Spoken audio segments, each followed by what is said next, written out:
I saw, somewhat of you talking on Live and Learn the other day. Sure.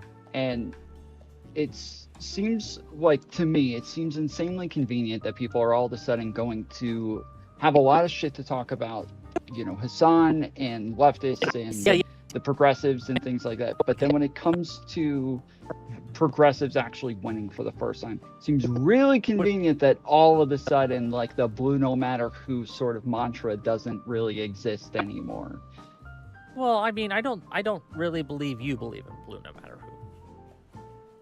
Obviously, I don't. I wouldn't vote for Trump just because he has a D next to his name. Yeah. But I don't think that these people are that. Like, if they were, a lot of them, like, they're pretty openly disagreeing with the national DSA platform. If they agreed with that outright, sure, that would be a very different thing. Here's the thing. I don't believe them when they say it's just like if someone was running under the Republican ticket today and was like, well, I don't agree with Trumpism and MAGAism. I would be suspicious of that just due to their association with MAGA, right? They call themselves MAGA. Yeah. They identify as MAGA. They are, and with the DSA, if you're a DSA member, you're a dues-paying member. You are paying in to be this, right? So why are you doing this if you disagree with the national platform, right? It makes me feel like you are probably lying. And to be clear, they have said that they would do this. It's called entryism, where you hide your power level, mask on, lie, and then jump in and start getting what you want done anyway. In fact, there's a great example. I'll take that back. I would still say I would still vote for them if they had those positions, the same as the national DSA platform. So if someone came on and is like, I want to abolish the police, I want to abolish prisons, I want to make it so that private property was gone, I wanted to withdraw from NATO. What else is on their fucking website, right? They wanted to get rid of capitalism. With all those things, and you would vote for them? Yeah, I mean, what is the mantra of vote blue no matter who? This has not always been a thing, right? It kind of came about like as a thing where we have to defeat Trump, or like as a response to the Bernie bros, Bernie or bust sort of thing. And obviously, the sort of thought process that you're using, I feel like, well, then you should have been totally understanding of Hassan and Mike from PA and all of these other people not wanting to vote for Democrats, because obviously they have a very different ideology from liberals. So you should have been like, oh, totally understanding. Wrong. Well, their ideology is not dog really shit. Right and wrong. I'll give you an there, example. Yeah, it's stupid. Sure, I'll give you an example. If someone comes up to me and says, I can't eat this cake because the cake is poison, and I know the cake's not poison. I baked it myself. There's no poison in that cake, right? That's a very different thing than me coming up to someone who has a plate of cyanide and saying, I can't eat that cyanide, it's poison. Technically, we're making the same argument. I can't eat that, that's poison. But there's a facts of the matter here. And with the DSA and Hassan and Mike saying that I'm not going to vote for liberals because they're fascist enablers and they're fascists, there's a facts of the matter here. They're simply wrong. If I believed that liberalism enabled fascism, then maybe I could see what they were doing. But I don't believe that, and I think that is factually wrong. I do believe that allowing the DSA to subvert the Democratic Party will lead to authoritarianism and will make it harder to beat MAGA. And so I'm not going to vote for this. I agree to an extent.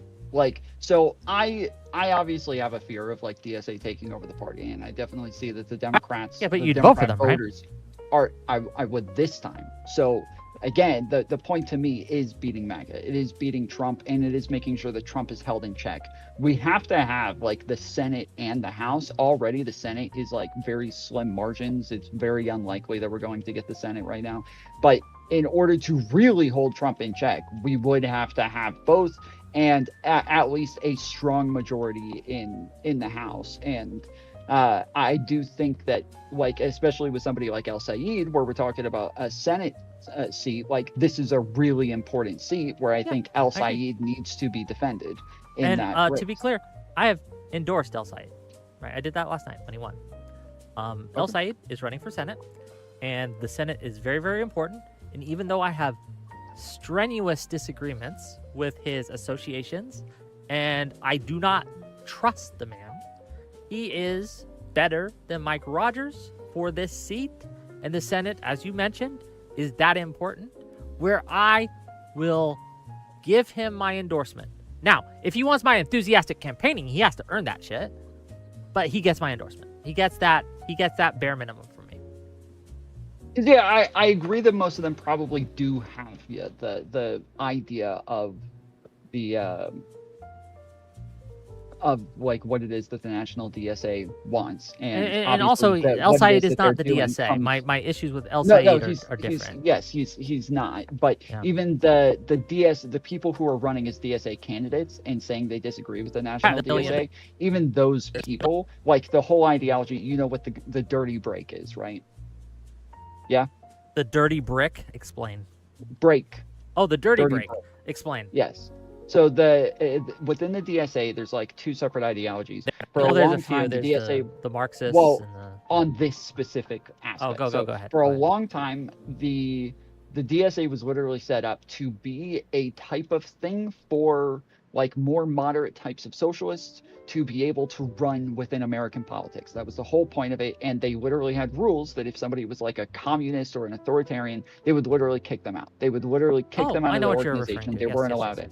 About 5-6 years ago, they made changes to those rules. So now the whole idea was to, yes, like come in and just slowly work towards incrementalizing more social programs and more like, you know, government owned programs, more government-owned corporations, things like that.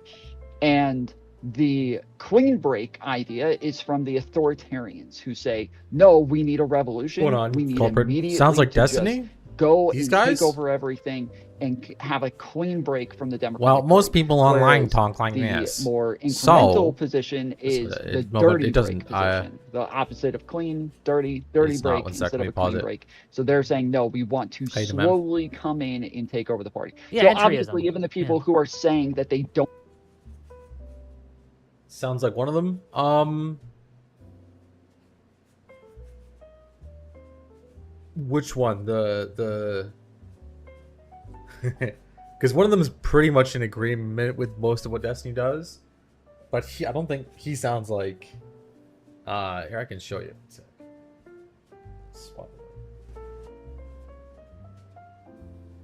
So it's Wick on the right, and it's Tom Fuller. Fullery is his show on the left. And Wick is Destiny's sphere. My camera's not set up for this. But I think maybe you're talking about this. I don't like this is.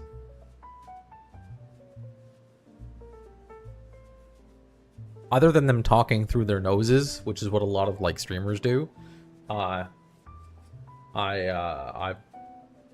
don't think I sound safe at all.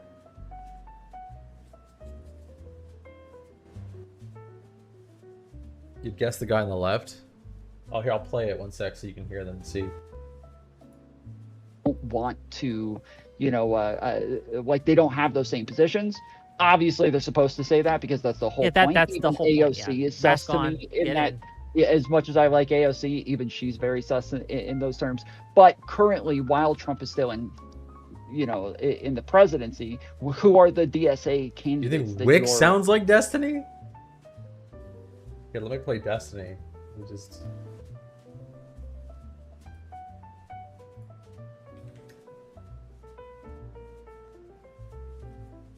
Oh, he's literally on right now. Let's take a look. I know apparently it doesn't matter. But I don't actually have any personal problems with Pisco or Josiah or any of the Midas Touch people. I don't have any personal against them. I feel like there's like a thing that they're not meeting the moment on, but I guess that's enough for people to get super. Right, that's Destiny. You're not like Hong or Hong's the one I'm aware of. I'm sure there might be more. Chevrolet. I would have never voted for Chevrolet. I don't think she's running against any. I don't think she thinks she's running uncontested, right? But Chevrolet, you should not seat her. We should not put her on any committees. We should not campaign for her. She gets no money. While I'm listening she to gets this, no support. I'm setting up a. But it's a very easy position to take where she's running uncontested. Like yeah, but and with Hong, I had that same position, and she is running contested against a very red guy. Okay, very bad guy. But here's the thing. This is my whole advocacy here. We got to have lines. Well, let me ask you. You don't like Collins, right? You think it's important to beat Collins, correct? From Maine? Collins? Yeah, Collins from Maine. I don't know enough about Collins. She's a Republican. Yes. I don't know enough about these topics. This is the problem. As a Canadian, I'm still learning a lot. This is like my first cycle through the full election cycle in the United States. And I understand the political spectrum. Like I'm pretty. I don't know the exact words all the time. Same speech pattern, but off by a hertz of the voice. Yeah, well, they talk a lot. Destiny's on Wick's show quite a bit, so there's a little back and forth isms from everybody, you know. And they're all part of like the Democratic space, right? So. Senator who has voted with MAGA. Yeah. If Platner was still the Democratic nominee, just to give you an idea. Yeah, probably. See, I wouldn't. He's crossed the line. Just to give you an idea about what's going on here in the conversation, I looked at like a TV there, by the way, just with like the video going or something, some kind of copy, whatever's on screen. Right now, the Democratic Party is looking at pushing out the DSA for most of its political influence, or at least like what a lot of the influence or what are the Democratic influencer space is trying to push a lot of these people out, because far lefties and like I'm using lefties. There's left and there's lefties. It's like that are like advocating for things that are just not good for the Democratic Party to advocate for. Things like abolishing the police. That's a big one. Abolishing the presidential position itself. That's a big one. Like, these are the things that people aren't going to get behind with the DSA. And so the question is, like, how much of the DSA or how much of the, like, the left tankies are they going to allow the left tanky actual communist style people who are in the DSA to use the voices that they have on the Democratic platform, right? That's the whole thing. And there's some people that want to make some alliances with some left-wing people or like heavy, like there's left-wing, like lefties are more like communists, more like the Stalinist, Leninist style, like there is no private property, there is no whatever, right? And then there's the left, and then there's the center left. There's a chart. I can bring it up. Anyways, I just want to be very clear about who I'm talking about here, because it mixes all together, right? But anyways, they like, I'm on the side that like you can't have people who want to abolish private property in your party in the United States. You're just handing the country over to right-wing authoritarians if that's going to be your position.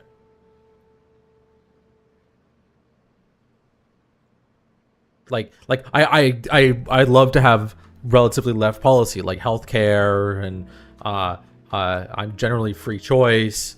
I'm like I do believe in a lot of like relatively high taxes in some certain stances, and like how I'm going towards things like roads and infrastructure and investing back into education and public education. I think these style things are really important. But when you start to like advocate for stuff like abolishing private property, like you have to question whether or not these people are actually like, you know, democratic individuals, right? You get what they're saying based on why the police. Yeah, but the problem is you just reinvent the police after that, right? Like the there, and it's not even okay. It's not even about whether the justification things are true. Like, for example, trans kids, right? Nobody gives a crap if a child really is in distress and there's some absolute medical thing needed to trans them for some kind of whatever thing, right? But you have to contend against the American Overton window and either make these things key topics in your policies or just not at all. Because as soon as you start bringing them in, these things get weaponized by a large amount of people in the United States. And it's whether or not it's like the default correct thing to do. It seems like, as we're with Trump, like if Americans are feeling that their Overton window is being violated in some kind of way, they'll vote to just destroy it all. And you have to be able to manage. You can't take a policy that is, even if the policy feels relatively correct, like and you can still push for it, like you can still advocate for these things, but you can't make them a part of your entire party's platform, right? This is the like you can be pro LGBTQ people, you can do that, but you can't make it like the thing, right? Like, okay, maybe it's nice to have some social housing, maybe it's nice to have some buildings that the state owns that some people can live in who need help and all that, like that's really nice to have, but you can't make like abolishing private property and making all homes state homes like a reasonable part of the democratic position, right? Like you can't do that, or else you're just not going to get voted in, and your opposing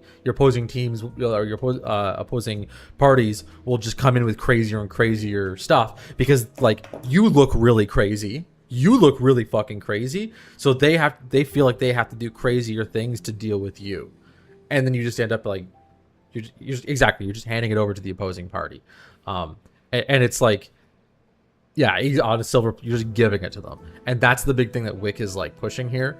That again, I'm Canadian. I don't like pushing my policy, but I think that like that's what we have to deal with here in Canada. So I agree with this kind of stuff. It's just like there has to be a stopping point. There has to be some kind of, like okay, that's good, but like, I don't know. Let's advocate for things that are much more reasonable that can be pushed, and then give the people of a country what they want while doing that, right? Like it's like I think, and it's kind of extreme. Like if I grew up in a country where there was slavery, okay, I could advocate for no slavery. I could do that, right?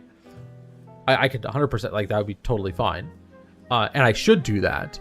But if I'm trying to get voted into some kind of like important position, and it seems like the entire country is okay with slavery, maybe it's better to be like, well, hey guys, maybe we can't beat our slaves, right? Like even though I'm against the thing, right?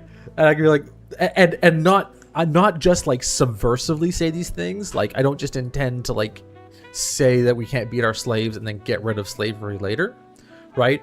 But really understand that like the step forward to not beating slaves is a big one in the first place, right? Like it's a really big, it's something that we need to, it's something that we really need to think about, right? Like if you do that, you've like made a huge step in your society, and then the step to abolish slavery isn't just like the natural next conclusion. There might be 1,000 other things that you have to do before you make that big step. And then when you have the majority support of the country, like what happened in the United States, the people started to realize like, oh, hey, there's enough of us around here that don't like slavery, then you can remove the bad thing basically by force, right? Like, and it's really weird politics. It's hard politics because it is the way that everybody does on all sides, right? But it is the way you have to do it. It's like it's not subversive. It's just like, I believe these things are good and work towards them, as opposed to like this, again, abolishing private property is a part of the DSA's platform. Abolishing the presidency is a part of the DSA's platform, right? Like, do you think, I don't know, do you think, Culprit, that abolishing the president is like a thing people would do, and they want to replace it with like with like an institution that has a head, which is still right? Like what are we doing here? What are we? Maybe we could put restrictions on the position, you know, because clearly the people presidency is kind of like a substantial thing within the United States. So like, advocate for the things that you want. Anyways, it's like, it's killing me. I gotta keep playing this. We're gonna keep making the thumbnail With me, specifically, I think he raped that woman, and he has a Nazi tattoo, or had one. I think that behavior should not be tolerated under any circumstance. And I think that one of the reasons we have so much problems with MAGA is because the Republicans are made the same calculation that you are doing now, that we are going to tolerate real bad actors and order to, because we think the other side is just so bad. So we're going to tolerate these bad actors. So I was totally in favor of Plattner dropping out because I wanted there to be a different candidate there. Sure. But you would have. But when push comes to shove, when push comes to shove, the lesser of two evils decision. You would have voted for the rapist.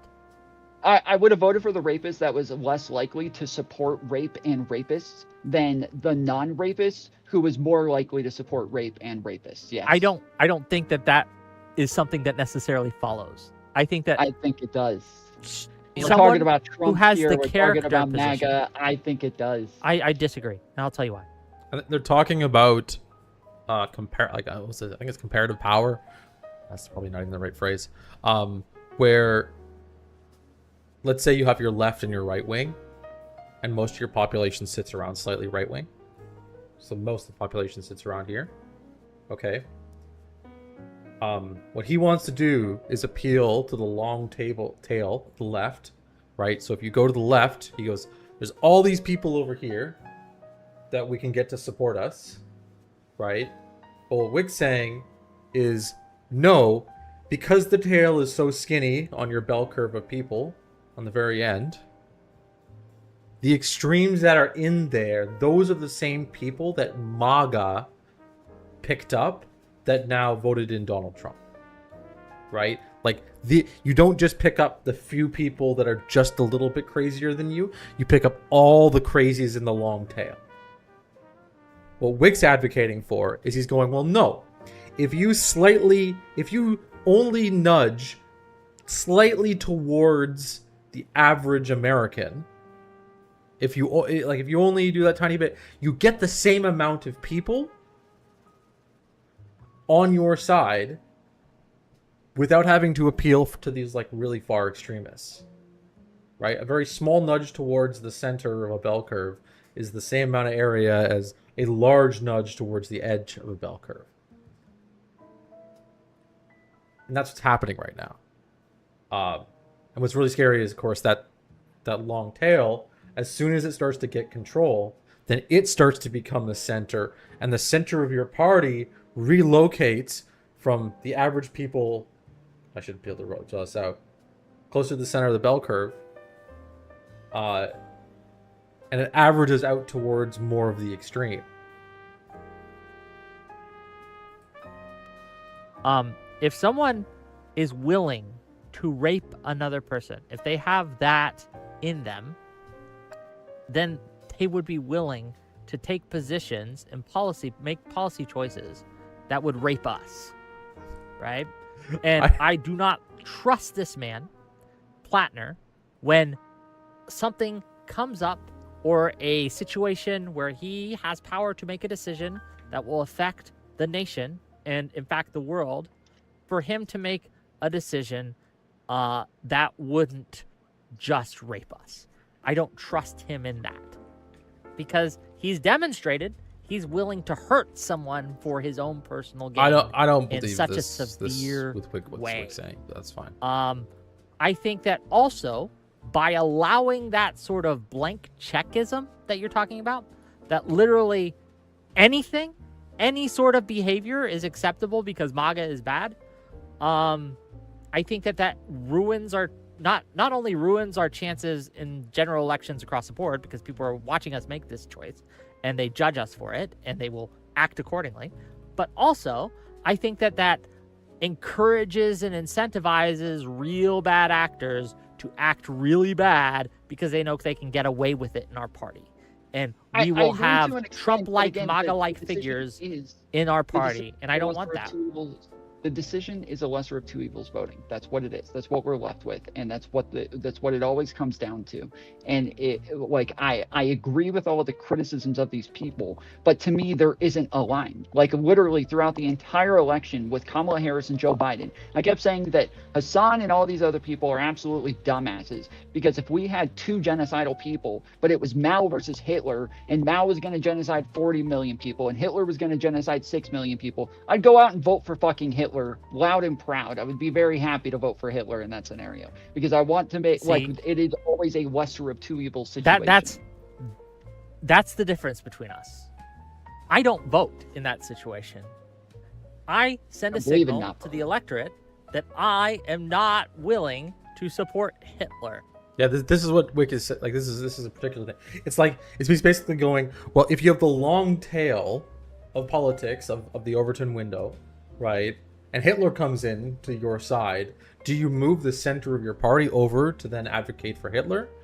And then it's like, well, no, because giving him that vote isn't just putting him in power, which seems to be like the zero-sum game that most people think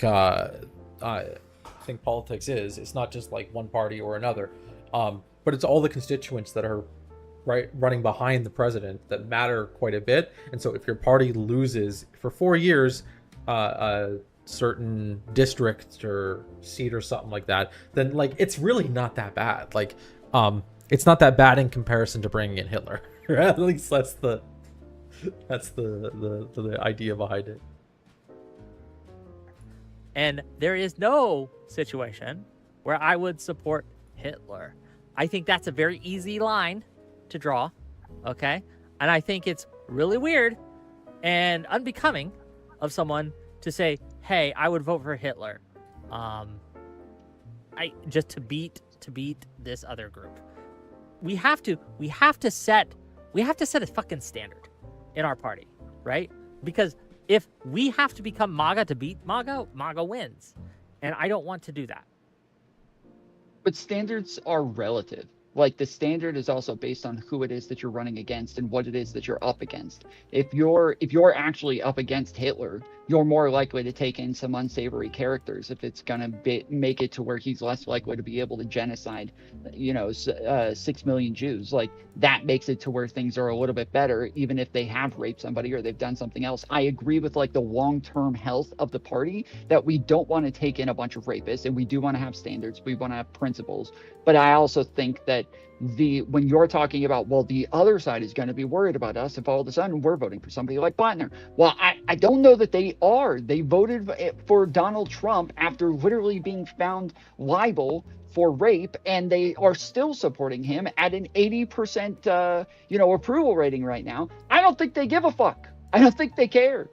I think that that's true for some Republicans, but it's not true for all Republicans. And even more importantly, the portion of the electorate who does not vote is a large portion of the electorate. Wait, one of the reasons when you say it's one true of the for some can I finish? Republicans, what do you mean by that? Huh?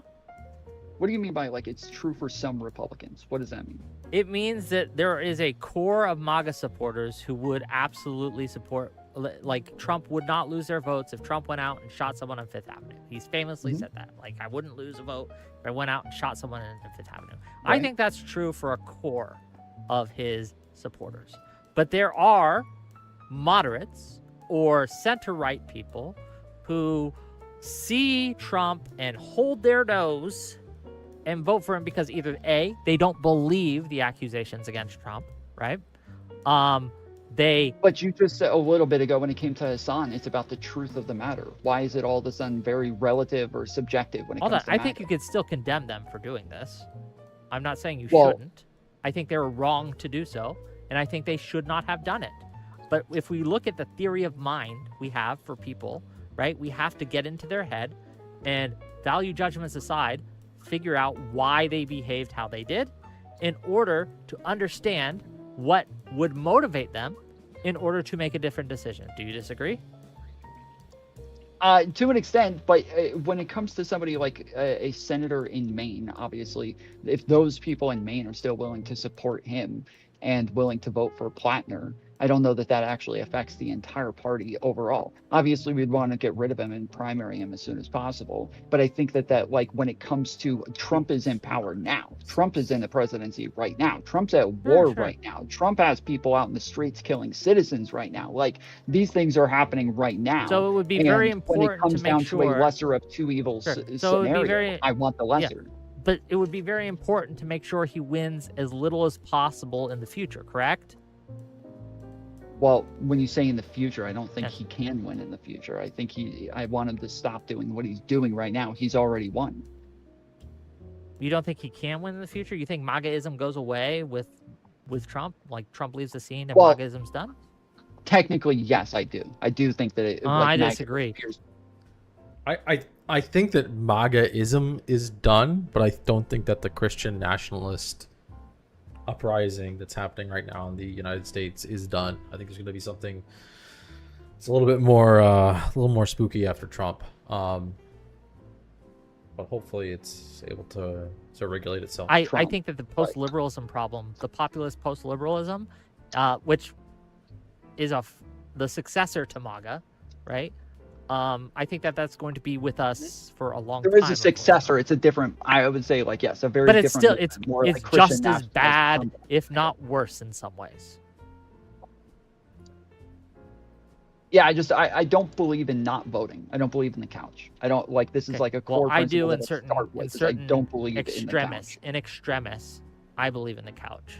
Okay, I wouldn't punch it like Mike from PA or fuck it like JD Vance, but I'd sit on it if my choices were Hitler or Mega Hitler.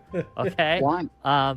Why you don't To send a like, signal for future when elections. people- To send a signal for future elections. Hope you have room for. that Wait, if wait, my wait. party- I missed that. What is that? Cole? Did I miss something? Nominates Hitler, they don't get my support, so that they do not nominate Hitler in the future. Okay, so even at, let's say a bunch of people don't think that Kamala Harris. is Oh, the- yeah. think If that everything. she's Sorry, sort I of- didn't. I was just a little late. Everything because yeah. Well, kinda. I guess so. If you guys have had your eye on Canada for a while, so we're gonna have to see how that works. I might get my American passport eventually, by force.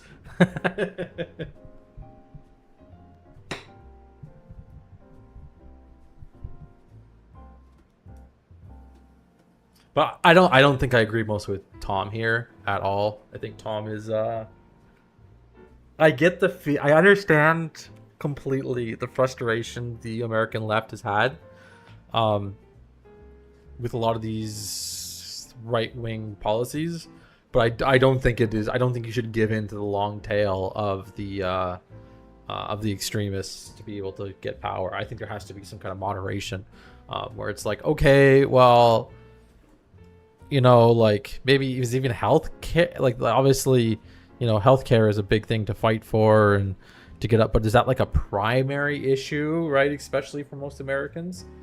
Maybe there's other policies that can kind of sway over this center right that was a Democratic kind of supporter before and now is a MAGA supporter.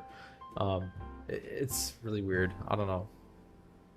But I would say Tom is very like, let's do anything, but I think that's terrifying.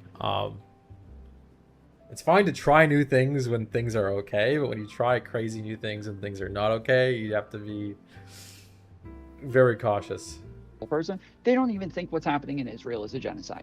But they do think that she's a little bit too amenable towards Israel. They do think that she's a little bit too towards the center. And they do want a party that's going to move farther to the left. And they think that by electing Kamala Harris, they are still furthering that pattern of behavior where they are not moving further towards the left. They are electing somebody who's too amenable towards Israel. And they draw their line there. Is that not the same exact thing? I think that line is a bad line to draw, and I would judge them for that line. I think my line is a good line to draw, where I don't like commies and I don't like rapists. Okay, that's my two lines. You can't be a commie scum, and you can't be a rapist. Okay, I think those are much more reasonable lines than you're a little too close to Israel for my comfort. These are not the same. We don't have to pretend they're the same, right? We can acknowledge that drawing these lines, right? There's a facts of the matter claim here. And I think I don't support people who rape people. And I don't support commies. When you say commies, you're including like all like socialists in that, like democratic socialists in that, right? Well, Dem socks, yes. Sock Dems, no. Yeah. So like democratic socialists are still abolish private property. Sock Dems, which is just socialist Democrats, are not, because they're fully democratic.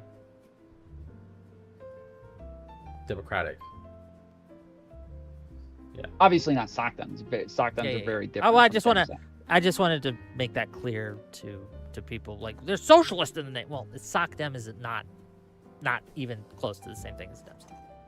But you think healthcare, food, and shelter are primary needs that should not cost people? We don't. These are spawn points. Shouldn't be born. Yeah, I get that. I understand that as like as a national objective. I don't know if that's like a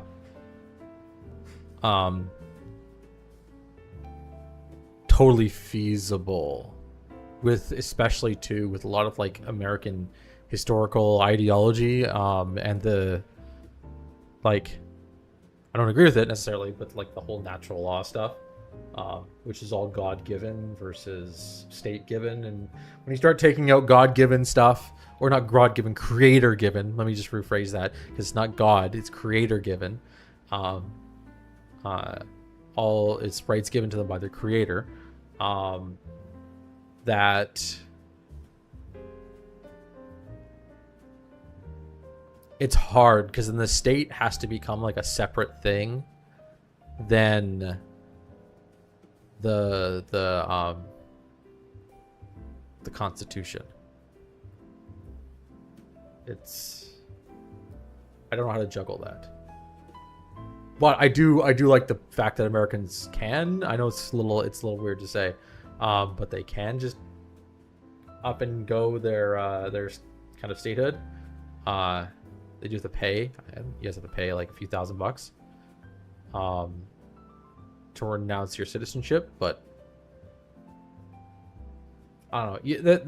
The United States is difficult because of the way that it's set up. It's like political structure to do these kind of things. It's very easy. Like, it's easier to do here in like Canada. Like, for example, water here is like free. It's basically free everywhere, right? We have healthcare. I've hurt myself and just walk into a hospital, walk out, no issues, no nothing, no bill, no anything. I get therapy done, you know. I do have to pay power. Power is not like a total requirement or anything. But if I'm like super dirt poor, I get a few bucks from the government, right? It's 2,000 for me just thinking about you going to the yeah, exactly. Like, these are fine in a country, I think, that runs on different rules than the United States and runs on different foundations than the United States.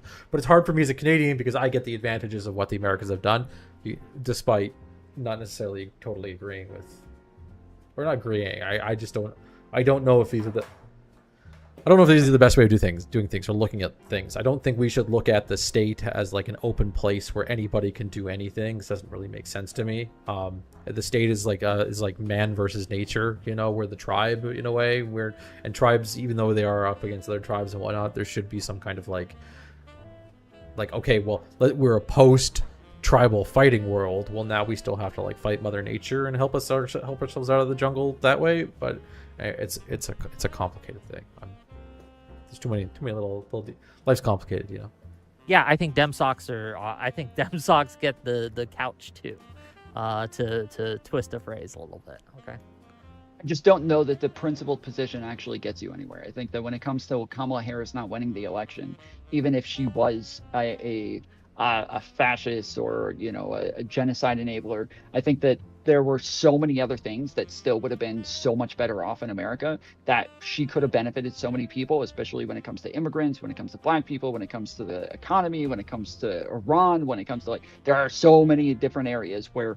Culprit, have you played at all with the clipping tool more? Have you seen, you messed with it?